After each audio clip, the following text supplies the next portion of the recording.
Welcome to the program. I'm Mark Imperial.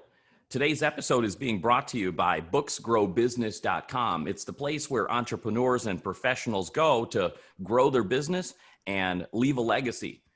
On today's program, we're talking about transformation, and I have an author with us on the call that's going to talk about his personal transformation. Joining me is John Clidy. He wrote the book Leaving Six Figures, and he left a really great pension job to get into real estate specifically. And he's in Boca Raton, Florida. He's the regional director of a real estate firm managing greater Pennsylvania region, Delaware, and New Jersey. And he has a ton of transformation to talk about. John, welcome to the program. Hey, thanks. Appreciate you having me, man. Tell me about the title of your book, Leaving Six Figures. What is that about, and why did you come up with that title? Yeah, I was on a journey trying to figure out what I want to do when I grow up, right? And I had this great job that everyone said was awesome. You're making six figures, you got the get out of jail free card, and you have benefits.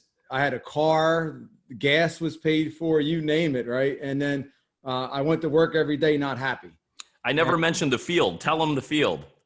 I was a state trooper, New Jersey state trooper. So yeah, and it was a great job. It had all the perks, and I know now it seems a little odd to say, it was a great job in this climate we're in, but it was definitely a great job. And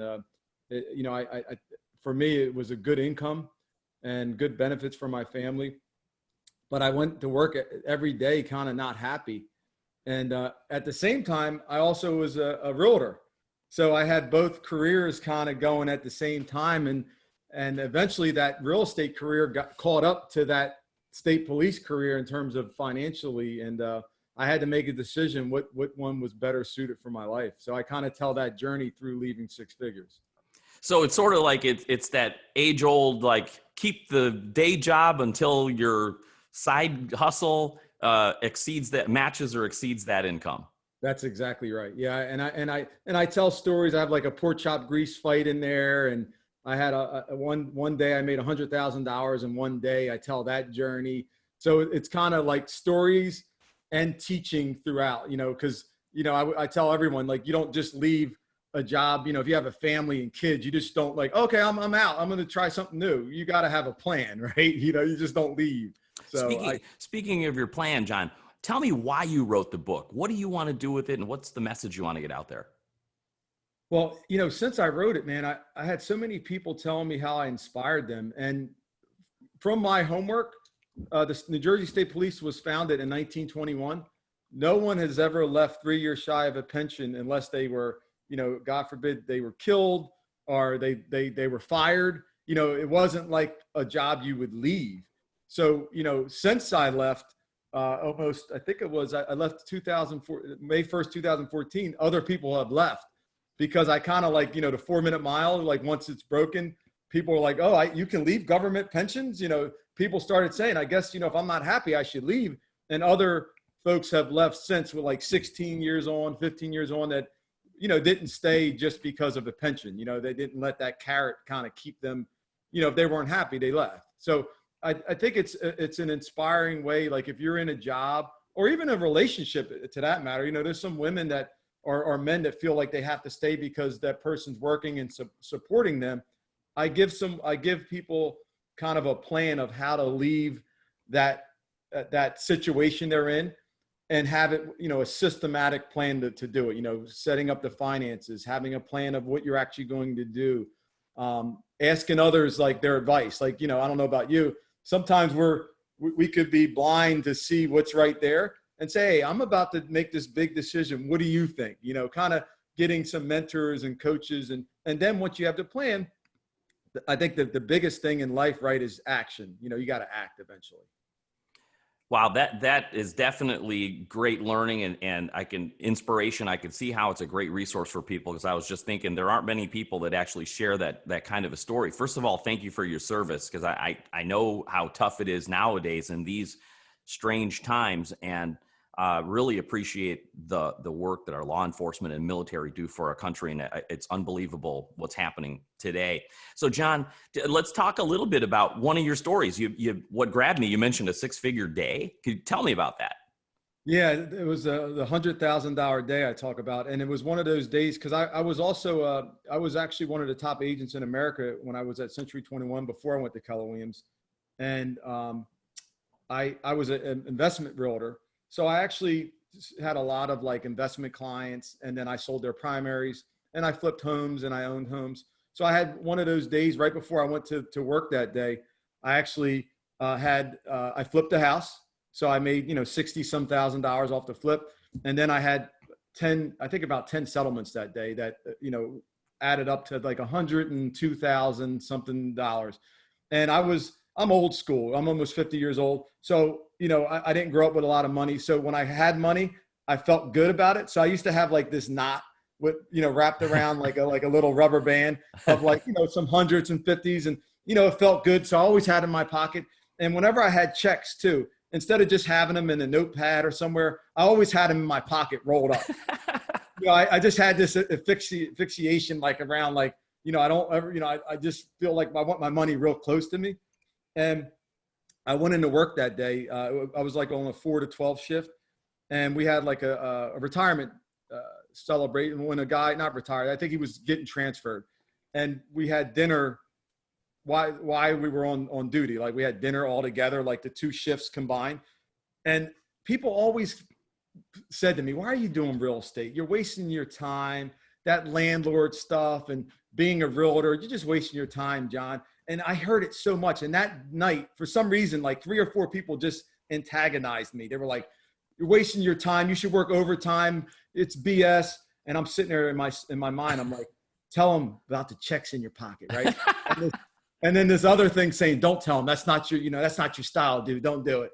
And I was just like, I'm tired of hearing it. I was like, you know what? It don't make money here. And they started passing the checks out, and like, there was like a 60,000, there was like a 10 and some 4s and whatever, all different nomination of money checks sitting there. And you've seen their faces like turn, and they're like looking like almost now getting pissed. Like how dare, because that was more than, probably some of them made in that room. There's some younger troops there. I think at the time, I don't even know if I made 6 figures at that time, but it was more than most people made in a year is what I had in front of me that day. And that was kind of the mindset shift for me to kind of decide, am I in the right place right now? Is this going to help me legacy build, wealth build, and be who I need to be? And that was the start that day of like me thinking like, am I in the right job? The whole time when you were employed, were you always confident that was going to be your next chapter and you'd be able to do it full time, or were you always kind of apprehensive? That's what people struggle with a lot.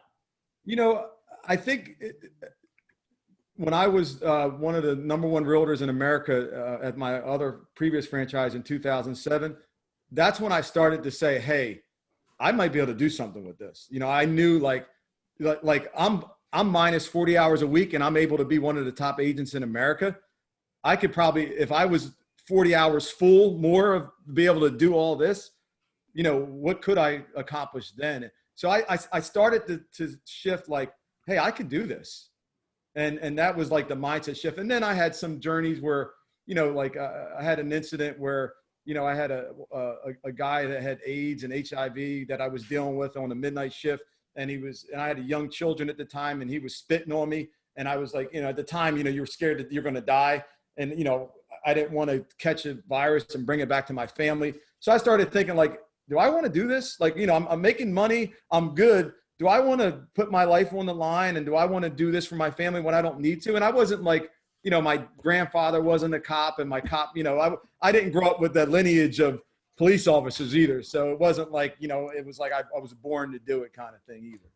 So you could totally relate to that feeling where you're like, this is kind of good and all. I made some money here, but I'm not sure if I just got lucky, and can I really do this sustainably? So tell me what happened when you finally flipped the switch. And when you flipped that switch and said, I can do this, when you were hit that number 1, when you flipped that switch, were there ever any moments of insecurity where you felt like, did I make the right decision? No, I actually, I took my sales team of like 6 agents, and this was still being a police officer. And when I joined Keller Williams is kind of when 2 years into Keller Williams is when I discovered that I'm a business owner now. I took my team of 6 and turned it into 300 agents, which is one of my offices in New Jersey that I own. So I knew I can really build big things and I can influence and I can lead.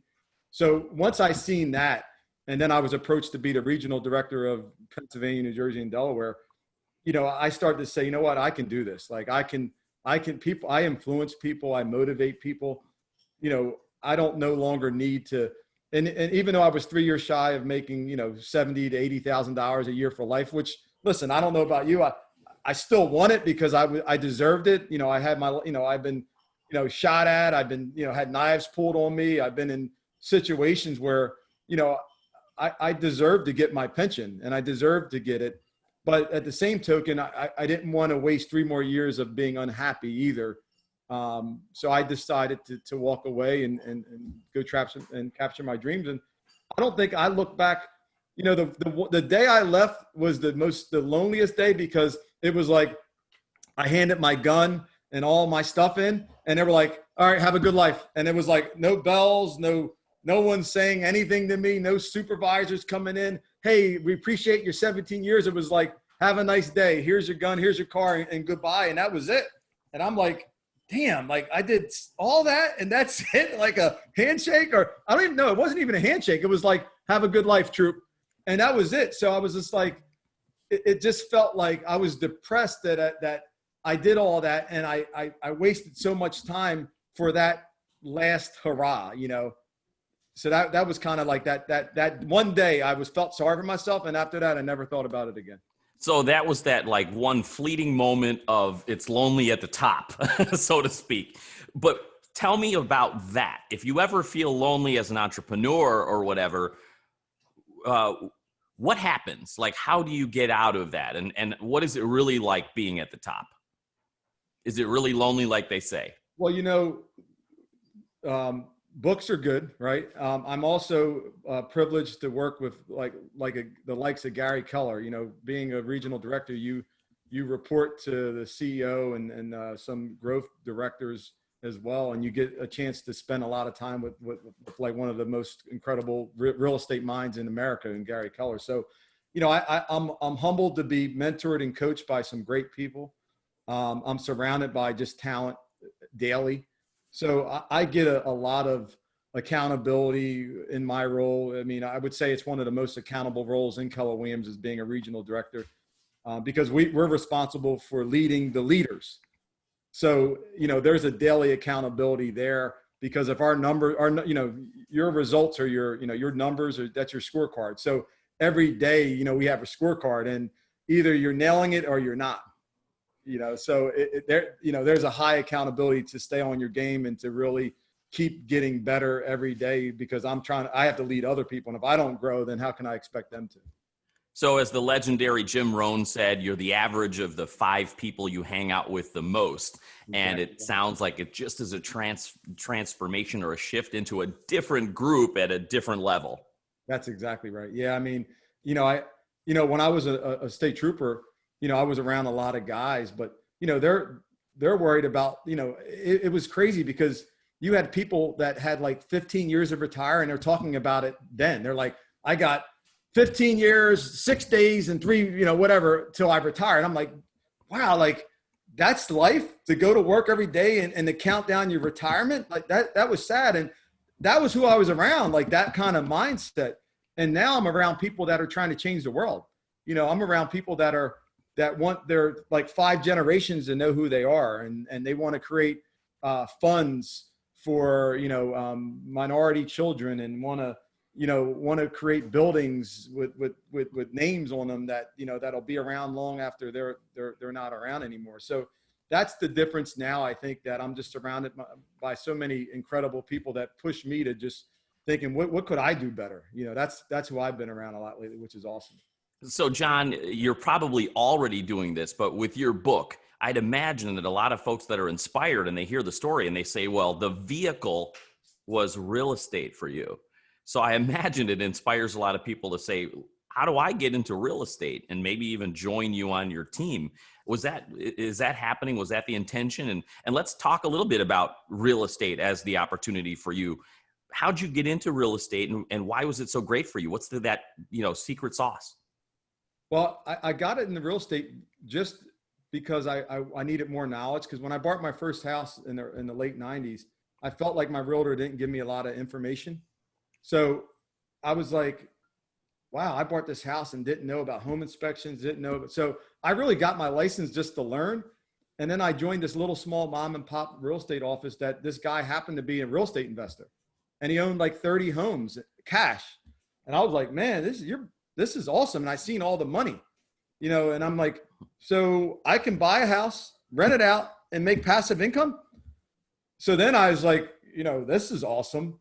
And I actually went to my dad. I tell in the book, I went to my dad because I didn't have a lot of money. I think I had like 3,000 in the bank, and I took 2,500 and borrowed 25 from him. And we bought a little small twin in New Jersey that had a Section 8 tenant, government housing tenant. And before you know it, 4 or 5 years later, I had 30 myself and started to flip and do all kinds of incredible things from there. And then that attracted people, a lot of cops and officers and troopers.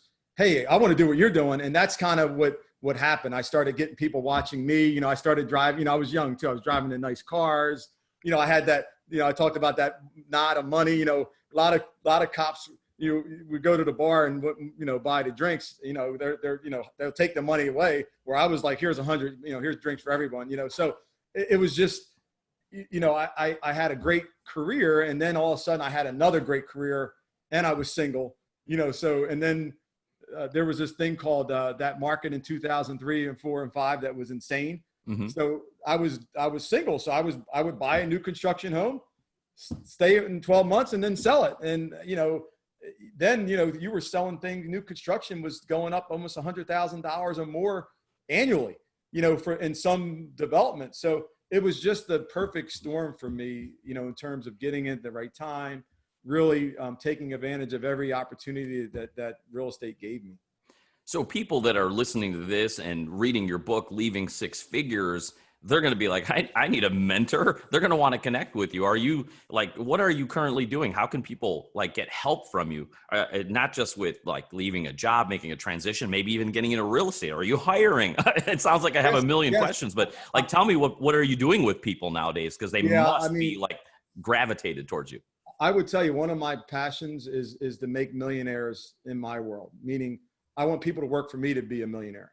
So not only do I have as a regional director, I have a lot of leadership roles under my leadership.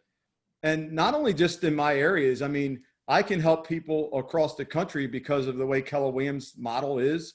I can refer them to Hawaii. I can refer them. I know you're in Chicago. I can refer them to anywhere in the country.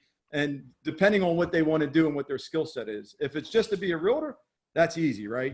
I think Gary Keller wrote this book called the Millionaire Real Estate Agent, that not just Keller Williams agents, every agent in America that's successful has read that. I promise you, most of the top people have read it. And it's really a game plan on how to succeed in real estate from level 1, which is just you, to level 7, which is a business without you, which is really cool. So, and then leavingsixfigures.com really kind of shows my journey of how I went from realtor to business owner to real estate. I don't say I know mogul sounds like, oh my God, who are you? But really being able to be a full-time real estate investor, real estate leader, real estate office owner, owning title companies, all that stuff occurred from that little flip, or that little 5 Lawrence Court that I purchased with my dad back in 1997, right? That house led to so many other things. And now so many people have, gotten into the business because of me. Some really successful realtors, some really successful leaders. And that's what I'm most proud of for me, is that I brought in so many people that have become incredible leaders themselves. And I sit back and watch them excel, and I'm like, bravo, bravo. So that's what motivates me, is that I see other leaders. And Leaving Six Figures really kind of shares the story and allows other people to write their own story, because I leave a lot of, it's like I call it a workbook, a working book where they can take notes. What's my budget look like? What's my legacy going to look like? What's my plan? Who's my mentors? I talk about, I plug John Maxwell's 5 levels of leadership. I have my own like little thing in there that I talk about in the book too. So if you get it, you can see that. And it's just it's called Rages. So it's all little things to kind of support people to take their own journey. That's fantastic. Before I ask you my last question, like about your book, people either write a book to get more clients, to gain more referrals, or to just leave a legacy. It sounds like you're able to use your book for all 3. Tell me a little bit about what you've been using your book for. You said the last one is spot on. Sam Walton, I read his book, Made in America. And that's honestly, I read that book and I thought I was writing a book. And I wrote it on the plane, on airplanes when I traveled for the regional role. That's when I did my writing. But after I read Made in America, and Sam said in there that he wrote this book so his grandkids could know about him.